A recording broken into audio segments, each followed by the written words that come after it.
Esquina 32 presenta Redes del Poder. El espacio de análisis y crítica sobre el acontecer político en México y Baja California, donde periodistas le dirán lo que hay detrás de los hechos más relevantes del momento. Redes del Poder. Hola, ¿qué tal? Buenas tardes a todos. Gracias por acompañarnos este lunes 24 de junio, estos Redes de Poder. Yo soy Adán Mondragón y me acompaña como cada lunes Enrique García. Hoy tenemos información pues calientita, recién desempacada, que se registró la semana pasada en el Congreso y que ha dado mucho de qué hablar. Pero antes, Enrique, platícanos, porque también la semana pasada hubo fallecimientos en la política local aquí en Baja California. Sí, cómo no. En principio, buenas tardes para quienes nos acompañan en esta edición. Efectivamente, dos figuras importantes de la política local han perdido la vida. El primero de ellos fue Arturo González Cruz, que fue presidente municipal de esta ciudad, un hombre que buscó incluso la candidatura al gobierno del estado de Baja California. El primer alcalde morenista en Tijuana. Sí. Bueno, efectivamente. Y Arturo González Cruz, que vio incluidos sus propósitos, la idea de particularmente la Guardia luego Nacional de era como esta un sueño, guerra que le hizo pero el la gobernador en tenacidad funciones en esos días, Jaime Bonilla Valdés, quien acusó o sugirió incluso, prácticamente señala a Arturo González Cruz de un asesinato, el asesinato de un pseudo periodista. Y a partir de eso, pareciese que la suerte para Arturo González estuvo echada. Porque no obstante haber logrado posteriormente convertirse en diputado federal, a partir de eso las calamidades continuaron. Arturo González Cruz hace un viaje de descanso a un lugar en Estados Unidos, fue a nevar y ahí sufre un accidente que lo condenó a la silla de ruedas casi en la paraplegia, no obstante lo cual estuvo despachando como diputado federal, pero ya en un estado de salud muy deteriorado. Muy deteriorado, bastante deteriorado, y no obstante esto, aunque logró salvar, digamos, los señalamientos en torno a este pretendido homicidio que le querían adjudicar, finalmente, con condiciones totalmente adversas, empezando por las de salud, intentó continuar en la política y una de las contadísimas apariciones en público lo tuvo en un acto político a favor de Claudia Sheinbaum Pardo. Aquí en el Gran Hotel. Donde dirigió ahí unas palabras de apoyo, por supuesto. Pero ya Arturo González Cruz ya no era la misma persona, su desgaste fue progresivo y finalmente nos sorprende la familia con la noticia del fallecimiento de a quien muchos llamaban el Gallo. Arturo González Cruz, el Gallo, un presidente municipal que además tuvo en sus últimos días de presidente municipal un ambiente de crispación, un ambiente difícil. Hubo un momento en que incluso se pretendió impedirle que regresara al cargo luego de haber pedido licencia y retornado a Palacio. El ejército tuvo que intervenir para garantizarle, tú recordarás, que él estuviera en las instalaciones ahí y llevar a cabo la sesión de cabildo. Así es. Bueno, quedamos encerrados ese día ahí porque ellos decidieron que la mejor forma de evitar que los sacaran con la policía municipal incluso, sí, fue impresionante. Y así se escribe la historia de un hombre que en su vida personal y en su vida política enfrentó calamidades y la última de ellas pues es la pérdida de su vida. Descansa en paz Arturo González Cruz, un personaje que entró a la vida política, duró poco y salió de esta forma, penosa, lamentable. Y el otro caso, mi querido Adán, es el de José León Ramos, una figura importante que lo fue en aquel histórico proceso electoral de 1989, donde José León Ramos, a quien llamaban el Jefe León, un panista de los de cepa, de los de vieja tradición, dentro del panismo, se incorporó en los 50s, terminó incluso, fíjate nada más, perseguido y con orden de aprehensión, y no pudo siquiera asistir al nacimiento de algunos de sus hijos, ¿no?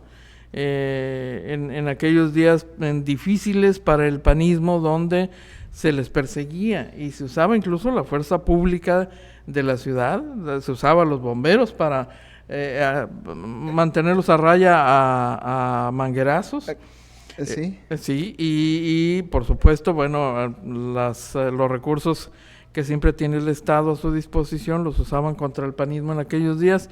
Esa es la etapa que le tocó a José León Ramos, quien además en su vida personal igualmente enfrentó la desgracia, porque una joven, muy jovencita hija suya, Chuyita, murió de una bala perdida en una emboscada a narcotraficantes que bajaban de el CETIS, Universidad, y ahí donde asesinan a este delincuente, un conflicto entre narcos, sí. un fuego cruzado, le toca una bala perdida a Chuyita, y después de eso, bueno, la pérdida de otro hijo, ¿no? Por suicidio. Es un hombre que también enfrentó momentos personales complicados, duros, y pues ahí está, ha pasado a mejor vida hace algunos días. Le tocó el momento más importante de la vida política de Baja California, con el surgimiento del primer gobernador no priista de la historia política nacional, en el caso del alcalde ensenadense Ernesto Rufo Appel. Sí. Ahí está, será por cierto objeto de un homenaje. El día de mañana, así es, Así es. En las instalaciones del Comité Directivo Municipal del PAN en Tijuana. Mañana está programado para realizarse por la tarde, ¿no? Sí, efectivamente. El homenaje póstumo a esta figura Todo un personaje. del albiazul aquí en la ciudad y la región, ¿no? Sí, todo un personaje, pues, interesante, como otros personajes de la época, en aquella historia que tendría que reescribirse para tener una cobertura amplia e integral de lo que Baja California vivió en 1989.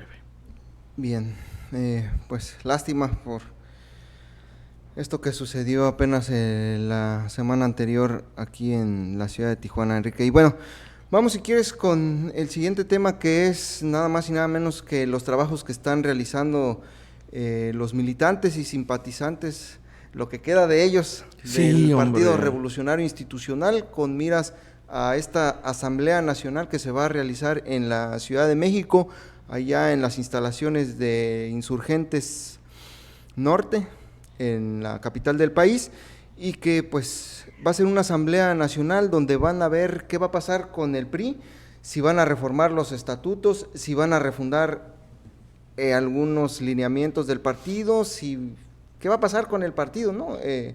Aquí platicaba con algunos militantes del Revolucionario Institucional y decía que pues no cabe duda que se tendría que refundar el partido, porque pues es de los que están más desprestigiados.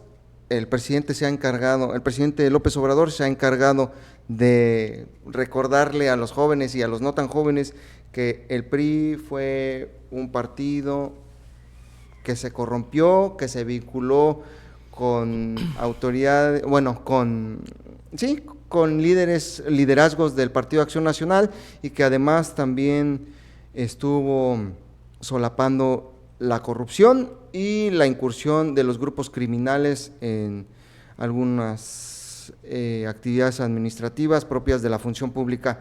Y bueno, aquí ya están preparando, como te digo, los trabajos con miras a esta Asamblea Nacional. ¿Qué podemos esperar, Enrique, del Revolucionario Institucional? ¿Puede funcionar esta situación de refundarse o prácticamente ya van a terminar por perder el registro en unas siguientes elecciones, una o dos más elecciones?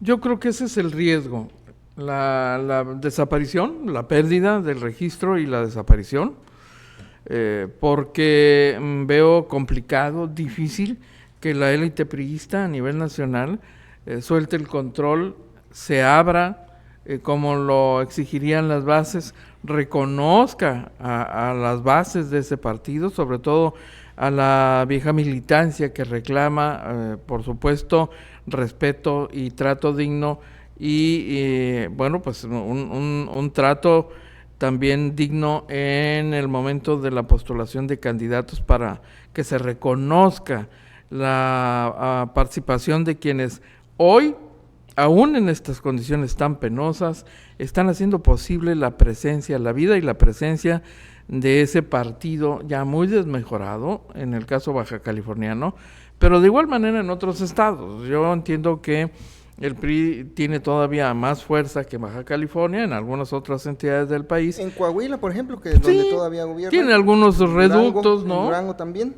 Tiene algunos reductos y el PRI típicamente concentra sus esfuerzos en donde tiene una posibilidad y en esa misma medida y proporción abandona a los militantes de su partido en otros estados, y en el caso de Baja California así ha sido de manera frecuente. Entonces los priistas de Baja California y de Tijuana en particular han tenido que luchar contra corriente desde hace mucho, soportando las actitudes propias del centralismo partidista y el lineazo desde el centro, a pesar de algunos esfuerzos e intentos por la apertura local, que a veces sí y a veces no tanto, medio ha respetado o simula respetar la voluntad de sus militantes en el estado. Así que en esas condiciones yo veo aquí dos PRIs, ¿no? Dos priismos. El priismo local que enfrenta una realidad. El regional, el ¿no? regional, pues el regional, digamos. Baja californiano, sí.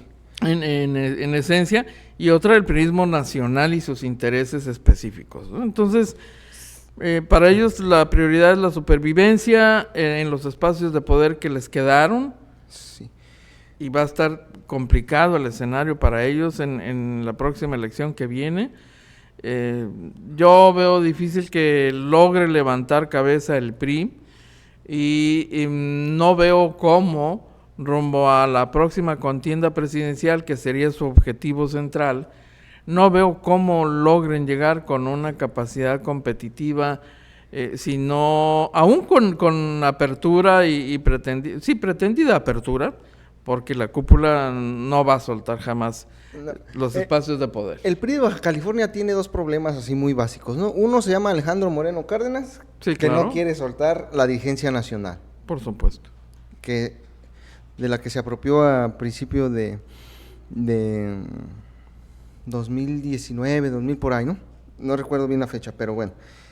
Y la forma en que el PRI ha ido perdiendo a su base, a sus estructuras, la CNOP, la CTM, el OMPRI, esos organismos que le daban fuerza a este partido político, se han ido resquebrajando, se han ido sumando a Morena, a otros partidos, y pues no veo cómo lo puedan recuperar, porque insisto, es el partido con mayor desprestigio, como lo dicen las encuestas que se realizan por todas las casas encuestadoras, y pues realmente yo creo que no hay futuro para el PRI como partido.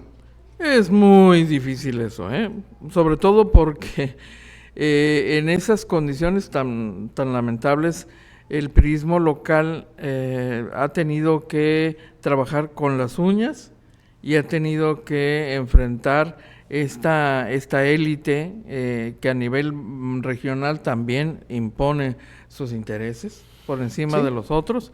Entonces es muy complicado hasta para la gente joven que ingresa hoy al PRI, que lo ha venido haciendo en los últimos años. Y que están entusiasmados, sí, pero aportan su cuota de entusiasmo, pero no hay que olvidar una cosa, el poder de un partido deviene de su permanencia en el poder público. Si no tiene el poder público, sí, no tiene poder real, porque hay que decirlo con toda franqueza, todos los partidos echan mano del poder, del dinero público para hacer las campañas. Claro. Entonces, en la medida en que el PRI tiene mucho, pero muchísimo tiempo fuera del poder y consecuentemente de los recursos, pues está frito, para decirlo en términos muy llanos, está frito. Sí, la verdad es que ¿No? sí.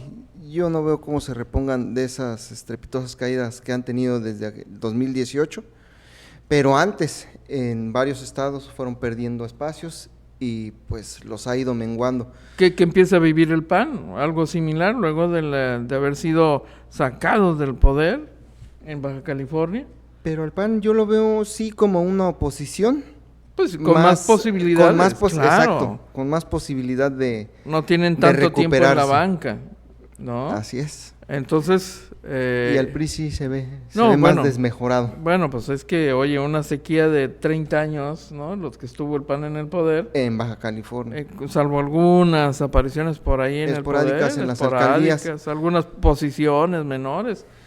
La verdad es que el PAN está por experimentar justo lo que el PRI ha venido viviendo en los últimos años. Le espera todavía una larga jornada al PAN de estar sentado en la banca, y esto lo debilitará sin duda, ¿no? Y sí, y Enrique, cerramos esta situación del PRI y vamos a un tema que pues también va a generar mucha polémica en los próximos días, y esto es a nivel nacional. El fin de semana, la secretaria de Seguridad, Secretaria de Seguridad Ciudadana y Protección, la Secretaria de Seguridad y Protección Ciudadana habló de la incorporación posible de la Guardia Nacional a la Sedena. Esto allá en un evento conmemorativo e inauguración de unas instalaciones de la Guardia Nacional en Santa Cruz, Jocotlán, Oaxaca. Y vamos a escuchar, si quieres, lo que dijo la secretaria de Seguridad, Rosa Isela Rodríguez Velázquez, y también la presidenta electa, Claudia Sheinbaum. Hay que decirlo, la idea de contar con una Guardia Nacional era como un sueño, pero la tenacidad del presidente Andrés Manuel López Obrador y el firme apoyo de las Fuerzas Armadas hicieron que se materializara este proyecto, que hoy es un orgullo para la Guardia Nacional. En tan solo 5 años ya tiene el reconocimiento del pueblo de México.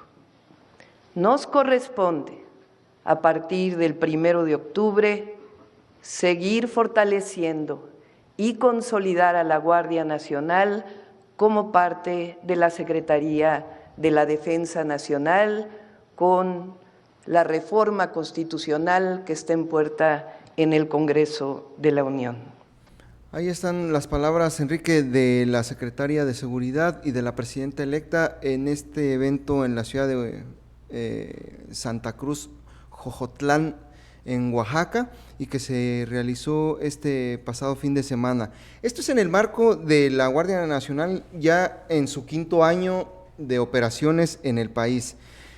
Recordar que pues es una policía que hace o que reemplaza o sustituye los trabajos que están realizando las policías municipales y las policías estatales, en las cuales, pues según las encuestas tanto de INEGI como de las que realiza el gobierno de la República, no hay confianza, ¿no?, en estas corporaciones, tanto en la Secretaría de Seguridad Pública Municipal como en la Secretaría de Seguridad del Estado. Pero aquí lo importante, Enrique, es lo que se dice, que básicamente van a militarizar la seguridad en el país. Y esto, si bien en un primer momento, en el 2021, no se pudo conseguir en el Congreso de la Unión, pues ahora sí Morena va a tener la mayoría, Morena y sus aliados van a tener la mayoría para, pues, no necesitar de votos de la oposición para poder incluir la Guardia Nacional dentro de la estructura de la Sedena.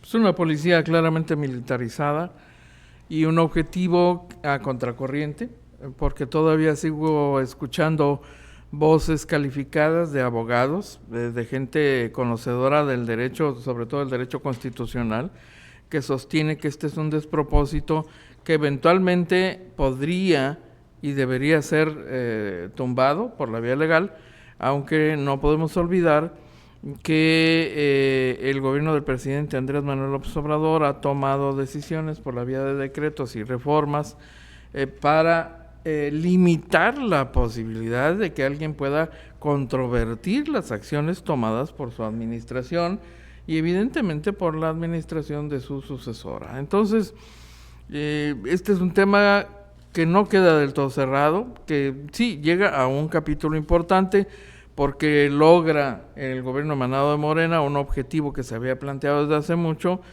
y será una prueba para las instituciones de este país que tendrían una opinión que dar al respecto. Mira, Enrique, yo te puedo anticipar que por la vía del amparo no se va a poder hacer nada porque recordemos que hace un par de semanas el gobierno de la República, en específico el presidente López Obrador, emitió un decreto para acotar precisamente los alcances de esta interposición de amparos, para que todos aquellos que sean o que limiten las acciones de las obras del gobierno o de las acciones del gobierno federal, pues no se detengan con la simple interposición de un amparo. Sí, un juicio de amparo. Entonces, aquí va a estar muy interesante porque lo comentabas, seguramente van a recurrir por la vía jurídica, a la vía legal y jurídica, quienes estén en contra de esta militarización de la seguridad pública. Pero con este antecedente de ya acotar los alcances de la ley de amparo, pues ya prácticamente parece difícil, complicado. Va a ser muy complicado, exactamente. Sobre todo porque estas reformas a la ley de amparo, según especialistas, es una contradicción al espíritu de creación de este instrumento que tiene como objetivo central frenar los actos de autoridad en contra de ciudadanos y en contra de la ley. Entonces, sobre todo los que están por encima de la Constitución o los que se contraponen, ¿no? Sí. A la Constitución. Ese es el espíritu con el que nace esta ley de amparo. El derecho de amparo, por supuesto.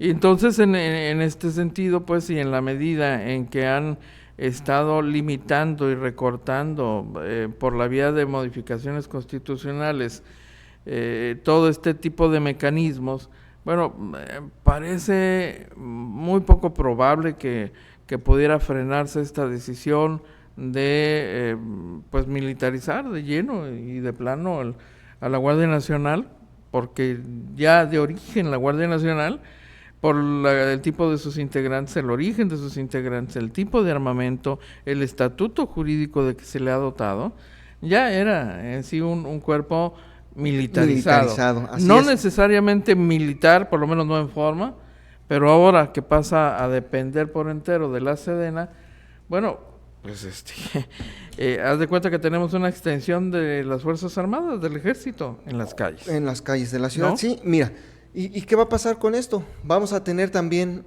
una Secretaría de Seguridad Ciudadana, Secretaría de Seguridad y Protección Ciudadana, que simplemente va a estar pues viendo cómo es el trabajo de las Fuerzas Armadas en coordinación con la Guardia Nacional.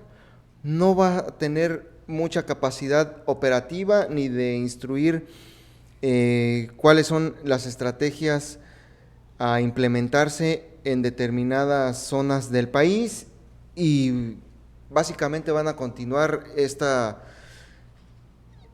estrategia del gobierno federal de los abrazos no balazos, ¿no? Mira, no hay que olvidar una cosa importantísima, Adán. La Guardia Nacional nace como una medida emergente del gobierno federal para atender un problema de seguridad a nivel nacional, mientras se capacitaba, se modernizaba y se purgaban los cuerpos policíacos municipales y estatales para perfeccionarlos. Y entonces sí, cumplida la misión, la Guardia Nacional debería tener otro destino. Sin embargo, lo cierto es que a lo largo de la existencia de la Guardia Nacional no se cumplió con ese objetivo, no se hizo lo necesario para profesionalizar a los cuerpos de seguridad civiles.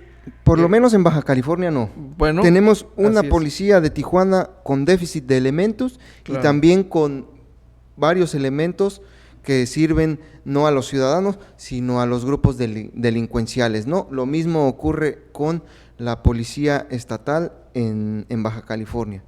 No todos los elementos están aprobando los exámenes de control y confianza, no todos los elementos están trabajando para proteger a los bajacalifornianos, sino más bien para, te digo, dar protección y blindaje a estos grupos criminales. Y lo acabamos de ver el fin de semana pasado también, donde se revelan varios videos donde unidades de la Policía Municipal de Mexicali van escoltando a presuntos integrantes de grupos criminales.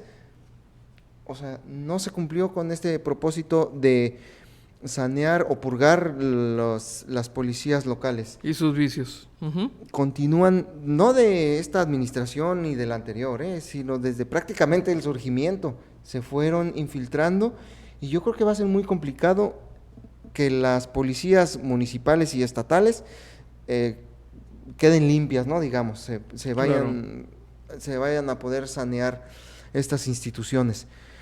Y pues vamos a tener a una Guardia Nacional que la siguiente semana cumplen ya sus 5 años de creación, pues para rato, y dependientes de la Sedena. Lamentablemente, me parece que va a quedar sin cumplimiento el objetivo de sanear y profesionalizar a los cuerpos policíacos locales, menos ahora que ya se ha logrado un objetivo importante para esta corriente política que hoy gobierna México y que va a seguir a nivel federal teniendo el control. Bien, y mira, Enrique, este fin de semana también en ese mismo evento en Oaxaca, el comisario general de la Guardia Nacional, David Córdoba Campos, habló de resultados que ha entregado la Guardia Nacional a lo largo de estos casi 5 años ya, ¿no?, de su creación, y habla de 37,000 detenciones de presuntos integrantes de grupos criminales y el aseguramiento de más de 3,500 kilos de fentanilo, pero dio un dato que me parece pues muy controvertido, y es que a raíz de la creación de esta Guardia Nacional ha disminuido la incidencia delictiva en el país en un 18%.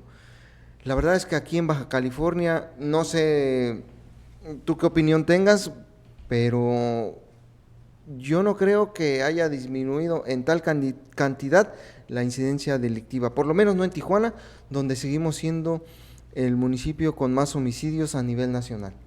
Bueno, no es que la autoridad pueda echar las campanas a vuelo, esa es la verdad, porque en Tijuana seguimos padeciendo el problema de la inseguridad pública mientras avanza en otras zonas del resto de Baja California, y no parece haber hecho mella suficiente, no en la proporción en que se requeriría en Baja California, para tener condiciones ideales o por lo menos garantizadas mínimamente para el desarrollo económico y social en condiciones de tranquilidad en Baja California, porque el capital, que es de naturaleza muy nerviosa, si no tiene condiciones mínimas de seguridad, el capital huye, el capital se va, el capital se esconde.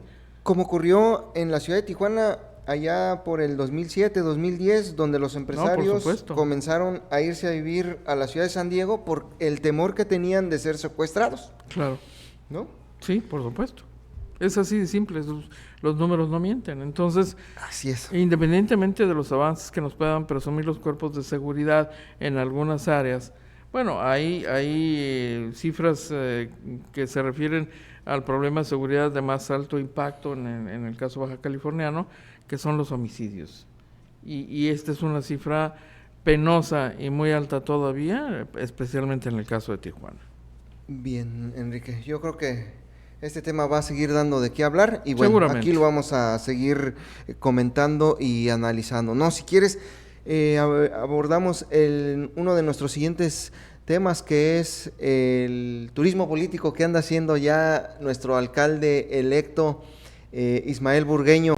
Y es que el pasado fin de semana anduvo ahí posteando en sus redes sociales una visita que hizo a la Ciudad de México y donde estuvo con el presidente nacional de Morena, Mario Delgado, y con la secretaria general de este mismo partido, Citlali Hernández. ¿Qué podemos interpretar de este viaje a la Ciudad de México por parte del alcalde electo, Enrique? Mira, evidentemente el nuevo presidente municipal de Tijuana está preparándose para la asunción al cargo en su momento. Que es el 1 de septiembre, no, el 1 de octubre.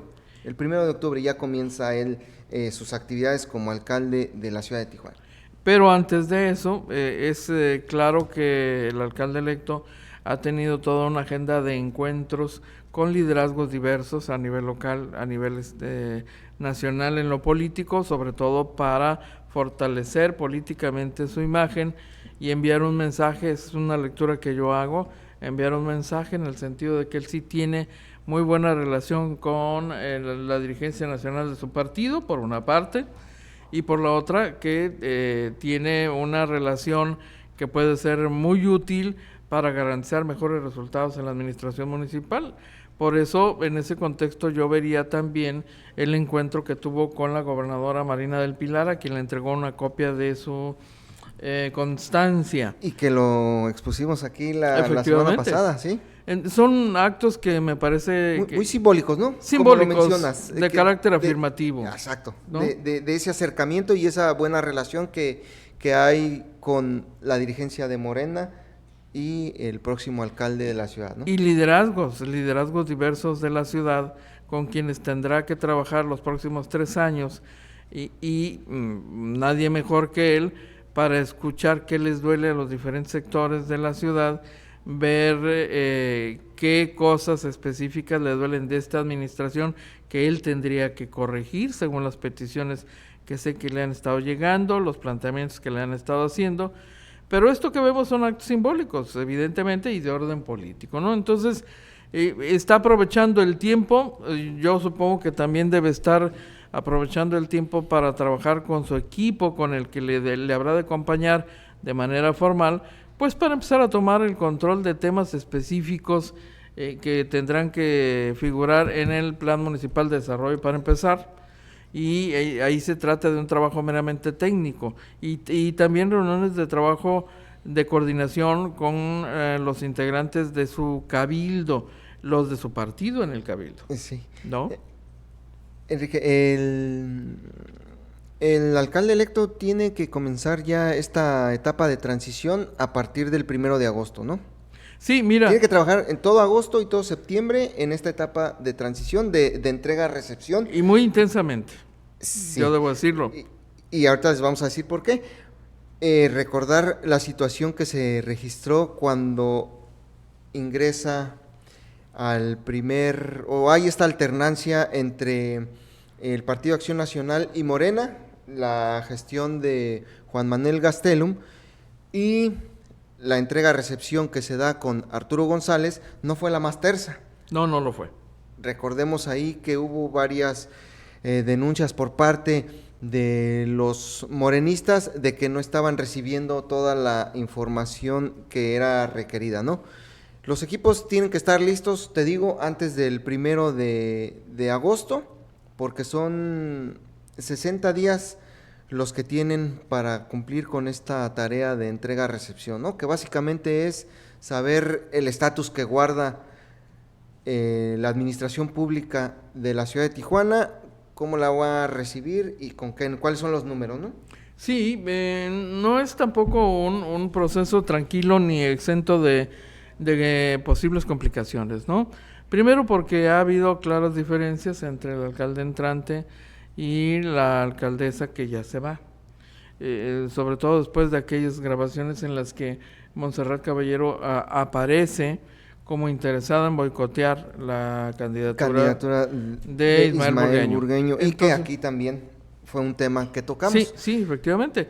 Entonces, aunque seguramente cuidarán mucho la imagen y guardarán las apariencias, en los hechos y bajo la mesa difícilmente se podría dar, por lo pronto, un proceso de entrega-recepción. En este momento, un proceso de entrega-recepción que no implique la revisión de cuentas de la presidenta municipal que ya se va.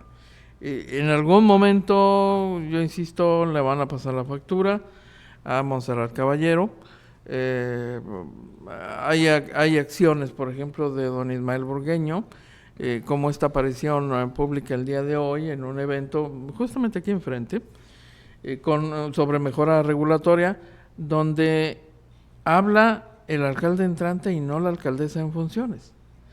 En la tradición política que hemos visto en gobiernos del PRI y del PAN, bueno, el alcalde entrante, por prudencia, le deja su espacio hasta el último día al alcalde que va de salida.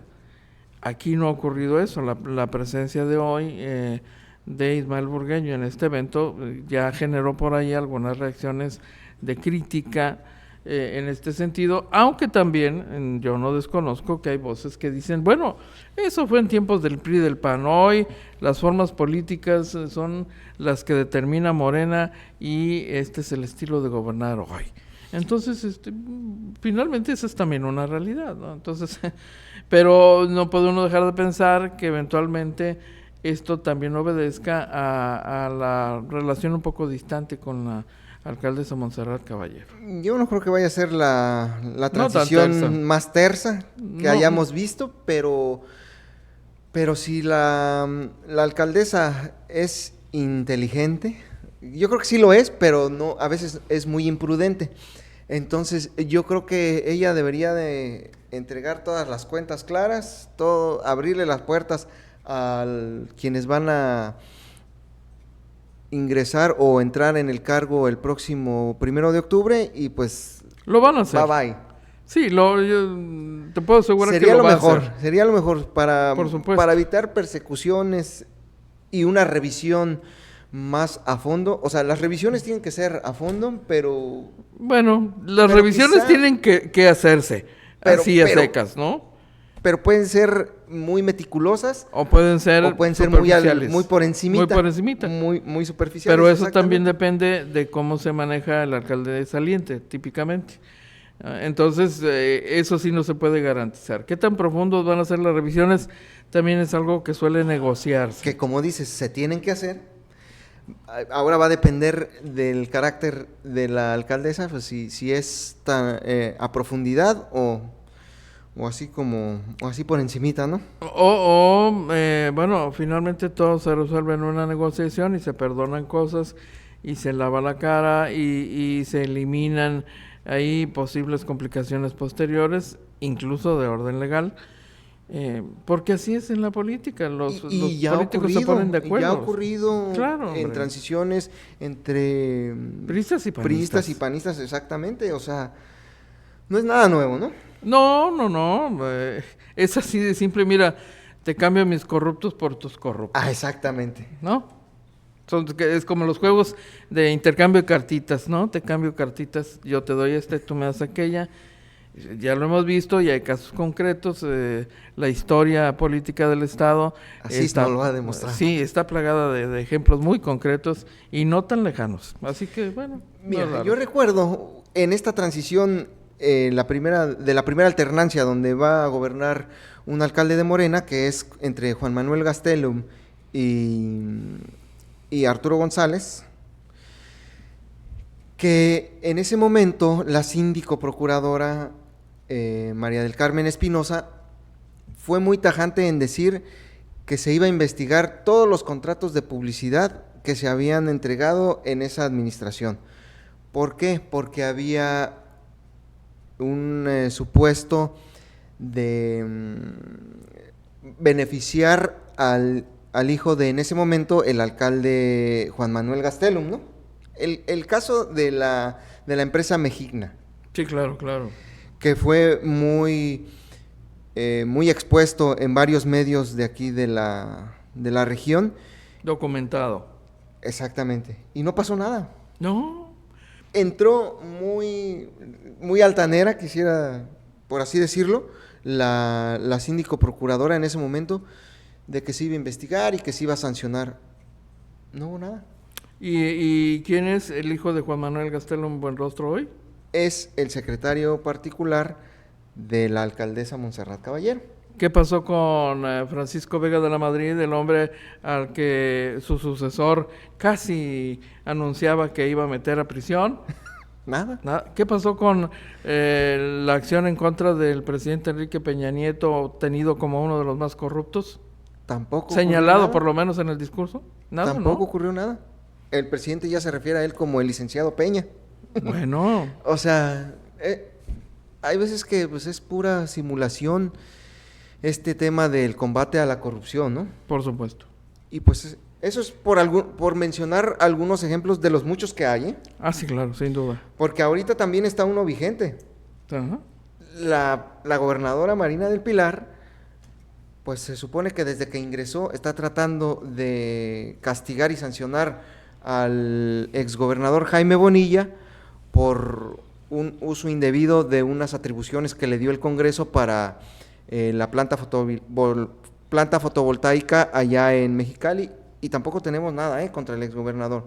Sí hay un par de exsecretarios sancionados, pero no tenemos nada todavía en contra del exgobernador Jaime Bonilla, que, pues bueno, hay que decirlo, actualmente cuenta con fuero y que ya el próximo mes de septiembre ya no va a contar con él, ¿no? Sí, efectivamente, entonces veremos en qué va a quedar ese tema. Esperemos que ya se terminen estas simulaciones y se actúe, ¿no? Pero Enrique, hay un tema que se aprobó, que se habló en el Congreso la semana anterior en la que hubo sesión ordinaria, y fue una reforma al Código Civil, al Código Civil del Estado, la creación de un artículo 136 ter, y no es otra cosa más que permitir a los menores de edad el derecho a la identidad, el cambio de identidad. Es un tema muy controversial y que seguramente va a seguir generando polémica en nuestra entidad. ¿Por qué es así, Enrique? ¿Por qué es este tema tan polémico? Primero porque esto suena como un despropósito y una aberración que ya están reclamando algunos grupos específicos de la sociedad, no solo baja californiana, sino a nivel nacional, aun cuando el Congreso pueda ampararse en el argumento de que solo están atendiendo un requerimiento de orden federal para homologar sus leyes locales y, dicen ellos, garantizar el desarrollo integral desde la niñez de los mexicanos, desde la niñez. Esto, desde luego, también viene aparejado con otras decisiones, aparentemente, que serán igualmente controversiales. Es una tendencia que viene derivada de una agenda internacional que impone al amparo de una pretendida nueva visión o nueva generación de derechos humanos, pues una serie de cambios de orden cultural profundos en el orden de la familia, en la composición y demás, y que incluye la posibilidad de que menores de edad que, por ejemplo, no tienen derecho a comprar alcohol todavía a los 18 años, hasta los 18 años, ni tiene permitido comprar cigarrillos, sí pueda decidir someterse incluso a cambios de sexo, que es una realidad que ya se ha manifestado y ha provocado una efervescencia enorme en otras naciones, como Canadá, como Argentina, en fin. Esta reforma que se ha aprobado en Congreso del Estado, con esta visión que usan los promotores, pues evidentemente no tiene muy contentos a quienes, por ejemplo, hoy en conferencia de prensa, integrantes de algunas asociaciones, rechazaron abiertamente, como rechazaron, dicen ellos, la pretensión de un colectivo que hoy son los empoderados, ¿no? Porque van en esa misma dirección sobre la ideología de género, un colectivo que pretende que se declare y se decrete el 24 de junio como el Día de la Pedofilia, y se acepte como una expresión más. Entonces, como verás, estamos entrando a una etapa en la que vamos a ver más controversias relacionadas con este tema, que en el caso de Baja California, pues ya tienen un soporte de orden legal luego de la reforma aprobada por los diputados mayoritariamente de Morena. Entonces, ahí está, estas imágenes que vemos en pantalla reflejan parte del descontento de estos grupos que sostienen esto que acabo de compartir, entre ellos. Sí, y para quienes nos están escuchando, no es otra cosa más que la solicitud de varios colectivos de que se vete por parte de la gobernadora esta modificación que se hizo, ¿no?, al Código Civil de Baja California. La petición tiene una explicación. Todo gobernante tiene la posibilidad de vetar una ley aprobada por el Congreso. Así es, Tiene con el simple hecho de no publicarla publicarla en el periódico oficial del Estado. Ese es el veto, digamos, ¿no? Sí. Hay una aprobación, pero si no se publica en el periódico oficial del Estado, no entra en vigor. Así es. Entonces existe esta posibilidad porque quien envía a publicar las modificaciones que se hacen en el Congreso, incluso en los cabildos, es el gobierno del Estado, en este caso la gobernadora, ¿no? Sí. Quien hace esta solicitud de enviar a publicar al periódico oficial. Entonces, mientras no esté publicado en el periódico oficial del Estado, no está en vigor. Sin embargo, yo debo decir que me parece tan poco probable que ocurra algo así.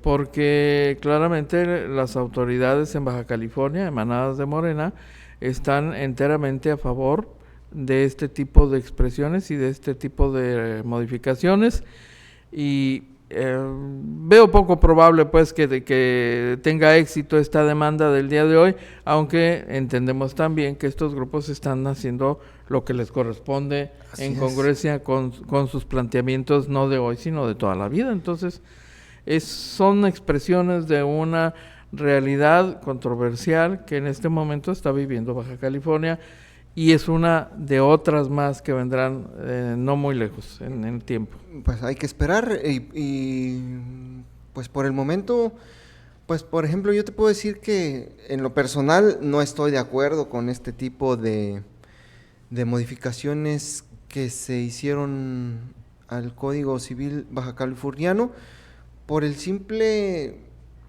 hecho de que los menores no están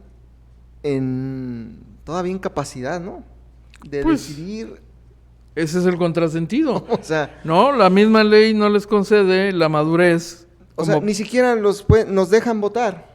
No, pues claro. No se les reconocen ni los delitos tampoco. Ni derecho al voto, ni derecho a consumir alcohol, ni a fumar, pero sí se les daría la autoridad hasta en el extremo, hasta para decidir. Primero cambiar de identidad, ¿no? Sí, primero cambiar de identidad en papel y después cambiar de identidad vía cirugía para la mutilación de su cuerpo, en una acción que es irreversible. Así es. Y esto suena como a contrasentido, ¿no? Enrique, ¿qué pasa si a los 13 años un joven decide pues que ya no quiere ser joven y quiere ser jovencita? Y después, al paso del tiempo, no sé, se arrepiente y hace su cambio de identidad y Too lo que sea. late. Pero ya después a los 25, ya cuando quiere entrar a trabajar, ya cuando está más centrado, más, pues sí, más... Un mayor nivel de madurez o crecimiento más personal. maduro, exactamente. Bueno, Dices, pues no, ya... van a enfrentar la triste realidad de una decisión que tomaron que es irreversible, que les cambia la vida, se las destroza, y hay casos que ya ilustran perfectamente esto. Hay personas que luego de haberse sometido a este tipo de cirugías... Y está bien, o sea, si lo hacen de manera consciente, cada quien, están en su derecho, pero, insisto... Está el tema de la madurez. Cuando ya tengan, exactamente... Y además... mayor conciencia y mayor madurez. Esta es otra parte de la realidad. Los padres no podrán intervenir so pena de perder la patria potestad. Muy polémico este tema, Enrique. Sí, sin duda. Y bueno, pues lástima, se nos acabó el tiempo. Muy rápido se fue. Y pues agradecerles que estuvieron con nosotros este lunes, y los invitamos a que nos escuchen y nos vean la siguiente semana, Enrique. Muy buenas Muchas tardes. Gracias. Nos vemos. Hasta la próxima. Hasta la próxima. Esto fue Redes de Poder. Una producción de Esquina 32.